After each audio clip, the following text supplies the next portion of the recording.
আমাকে বাধা দেবেন না, আমাকে যেতেই হবে। রাজপুত্রের বিপদ। আমি জানি রাজপুত্রের বিপদে আপনি কখনো চুপ করে বসে থাকতে পারবেন না, কিন্তু আপনারা দুজনেই বিপদে পড়লে রাজ্যের কি হবে? মাথা ঠান্ডা রেখে কাজ করতে হবে রাজবধূ, কারণ রক্ত পিশাচের সাথে লড়াই করা। আমি তোমার কথায় রাজি, কিন্তু তোমাদের কি মৃত্যু নেই? আমাকে শুধু বলো, কিভাবে তোমরা মারা যাবে? আমাকে তুই বোকা পেয়েছিস? আমি তোকে কেন বলবো যে বেলের কাঁটা গলায় না আটকালে রক্ত পিশাচেরা মরে না? তাহলে এই বেল গাছটা এখানে কি করছে? আর কত দূর নাগরাজ? পথ যেন ফুরোতেই চাইছে না। আমরা এসে গেছি পরিণীতা, ওই যে বড় গাছটা, তারপরে রক্ত পিশাচের বাসস্থান। তবে আগে আমি সেখানে যাব, তারপর তুমি। আমি তো পিশাচ রূপে আছি, ওরা আমাকে এত সহজে বুঝতে পারবে না। কিন্তু তোমার কোনো বিপদ হলে বিপক্ষের লোকেদের বোকা ভাবা বোকামি।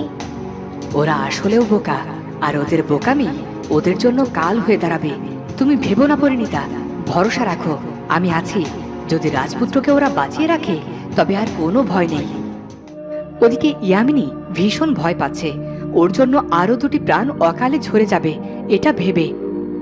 আমি যে কেন সেদিন শাপলা দিঘিতে বসেছিলাম, বাবা বলেছিল ভর দুপুরে দিঘির পাড়ে বসে থাকলে বিপদ হয়। কেন যে বাবার কথা শুনলাম না? জানি না আমার বাবা কেমন আছে। বাবা হয়তো আমার জন্য ভীষণ কান্না করছে। এই মেয়ে, কি এত ভাবছিস তুই?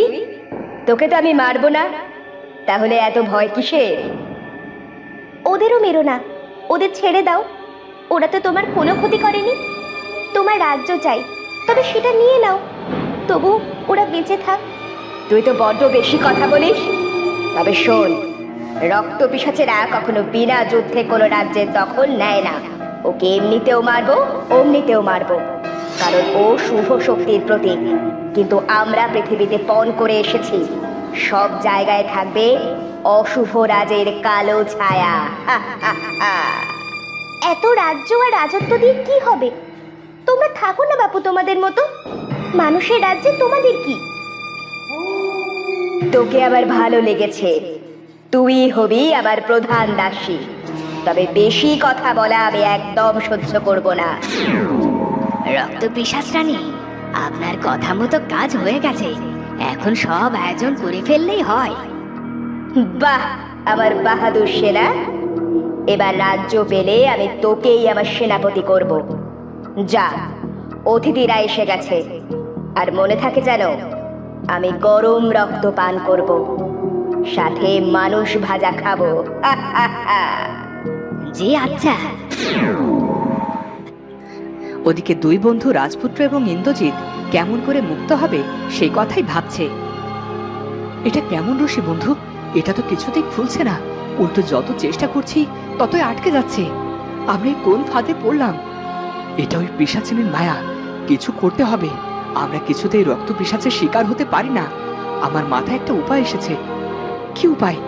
ওদের বলি আমাদের বাঁধন খুলে দিতে, ওরা যা চায় আমরা ওদের তাই দেব। কিন্তু যদি কোনো বিপদ হয় তোমার? সবাই লোভী, আর আমার পাতা ফাঁদে ওরা পা দেবেই। আহ, এত গুজুর গুজুর কিসের? কানের পোকা বের করে ফেলবে যেন। এই মানুষগুলো না বড্ড বেশি কথা বলে। আচ্ছা, তোমরা ওইটাকে কেন রানী মনে করো?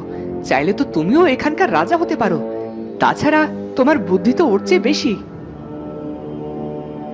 আমরা মোটেও মানুষের মতো বিশ্বাসঘাতক নই। তুমি আমাকে ছলনা করতে বলছো? তোমার সাহস তো কম নয়। আমি তো ভুল কিছু বলিনি, আমিও তোমার পক্ষে যুদ্ধ করতে পারি। এই যে রাজপুত্র, ও তো রাজা হওয়ার যোগ্যই নয়। কেন কেন? আরে, এ তো মস্ত বড় কুরে রাজা। এর রক্ত পান করলে তো তোমরাও কুরে সর্দার হয়ে যাবে। জেনে শুনে কে নিজের ক্ষতি করে? তার চেয়ে বরং আমাদেরকে ছেড়ে দাও। তুমি তো বেশ কথা বলো, তবে তোমার কথাও ফেলে দেওয়ার মতো নয়। আচ্ছা, রাজা হতে হলে আমাকে কি করতে হবে? যুদ্ধ ঘোষণা করতে হবে। তুমি রানীর সাথে যুদ্ধ করো, আমাদের মুক্ত করে দাও। আমরা তোমার জন্য লড়াই করব। না না, এসব আমার মনেই থাক।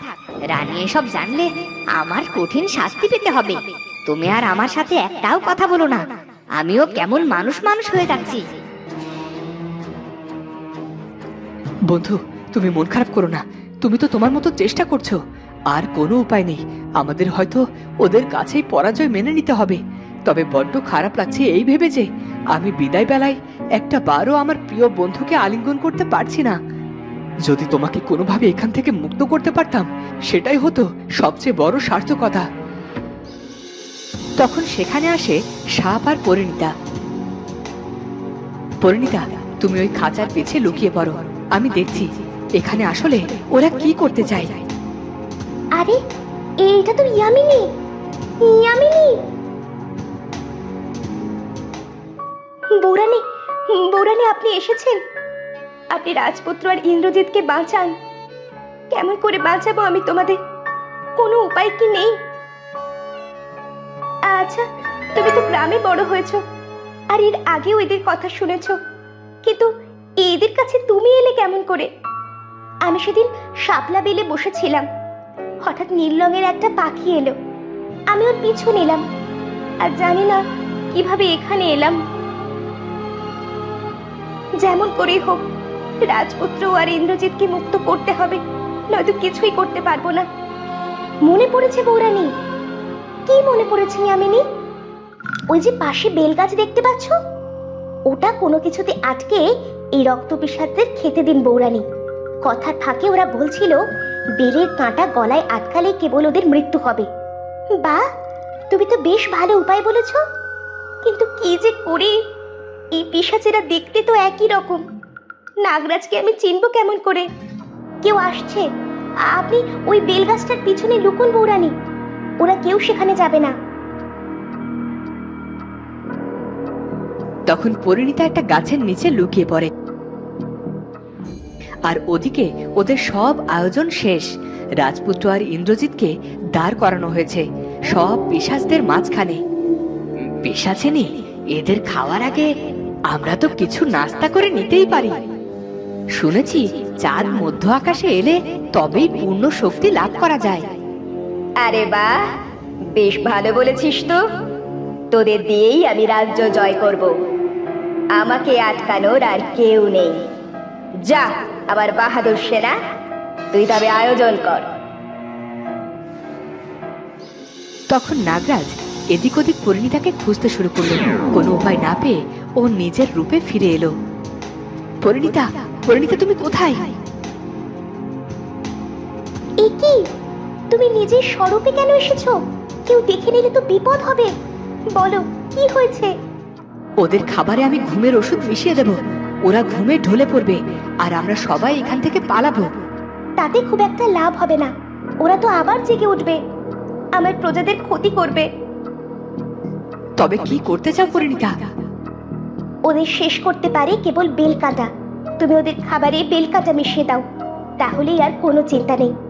এতে কাজ হবে বলছো? চেষ্টা করে দেখোই না কি হয়। সাবধানে, যেন ওদের কোনো সন্দেহ না হয়। তখন নাগরাজ আবার পিশাচের রূপ ধারণ করলো,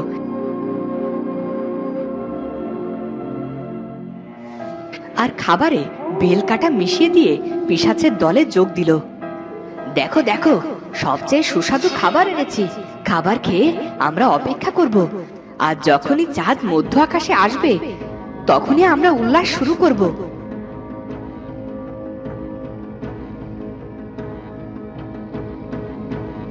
এরপর তারা খুশি মনে খাবার খেতে শুরু করলো। হঠাৎ করে একজন একজন করে অসুস্থ হতে শুরু করলো। কে মিশিয়েছিস খাবারে? এটা তো কোনো প্রাণীর হাড় নয়। বুকে এত জ্বালা কেন করছে? নাগরাজ তার নিজের রূপে ফিরে আসলো।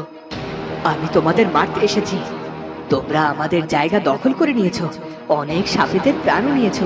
তোমরা কি ভেবেছো নাগরানী তোমাদের এমনি এমনি ছেড়ে দেবে? বেল কাটার ব্যথায় পিশাচেরা ছটফট করতে শুরু করলো, আর একটা সময় কেমন ধুলোর মতো যেন সবাই বাতাসে মিশে গেল। তখন নাগরাজ ওদের নিজের জাদু দিয়ে মুক্ত করে দিল। তোমরা সবাই এখন মুক্ত, আর কোনো ভয় নেই। আজ যেন নিজের চোখে মৃত্যু দেখতে পাচ্ছিলাম। ভাগ্যিস তুমি সঠিক সময়ে আমাদেরকে বাঁচিয়ে নিয়েছো। বৌরানী কোথায়? বৌরানী, ও বৌরানী! আমার ভীষণ ভালো লাগছে যে আমি আমার রাজপুত্র আর তোমাদের সবাইকে জীবিত পেয়েছি। নাগরাজ, তোমাকে অনেক ধন্যবাদ। তুমি আমাকে নতুন জীবন দিয়েছো। আবার প্রাণ তোমার যে কোনো বিপদে হাজির। চলো তোমাদের প্রাসাদে পৌঁছে দিয়ে আসি। নাগরাজ তখন তার জাদু শক্তি দিয়ে ওদের প্রাসাদের প্রধান ফটকে পৌঁছে দিল। নাগরাজ, তুমি তো আমাদের বন্ধু। আজ আমার বন্ধু উজির পুত্র আর ইয়ামিনীর 4 হাত এক হবে। তুমি থেকে যাও আমাদের সাথে। না রাজপুত্র, প্রাসাদে পদ্মদিঘি আছে, কোনো সাপ প্রাসাদে প্রবেশ করতে পারবে না। তোমরা সবাই ভালো থেকো, আমি চলি। ধন্যবাদ রাজবধূ, আজ আপনার জন্যই আমরা প্রাণে বেঁচে ফিরলাম। আপনার প্রতি আমার কৃতজ্ঞতার কোনো ভাষা নেই। এবার আমি কিছুই করিনি, সবই ইয়ামিনী করেছে। ও না বললে তো আমি কোনো উপায়ই পেতাম না। এখন প্রাসাদে ফিরে চলো সবাই। কিন্তু প্রধান ফটকে ইয়ামিনী পা রাখতেই প্রাসাদের চারদিকে একটা আবছা কালো ছায়া দেখতে পাওয়া গেল। পরিণীতা, তুমি খেয়াল করে দেখেছো? আমি এখনই একটা আবছা কালো ছায়া সরে যেতে দেখেছি। রাজগুরুর কথা না মেনে ইয়ামিনীকে প্রাসাদে প্রবেশ করিয়ে আমি কোনো ভুল করলাম না তো? তো বন্ধুরা, আবার কোন নতুন বিপদ অপেক্ষা করছে রাজবাড়িতে, সেটা জানবো আমরা পরের পর্বে। আর আজকের ভিডিওটি ভালো লাগলে অবশ্যই চ্যানেলটি সাবস্ক্রাইব করে বেল আইকনটি বাজিয়ে দিও। দেখা হচ্ছে পরের ভিডিওতে। ধন্যবাদ।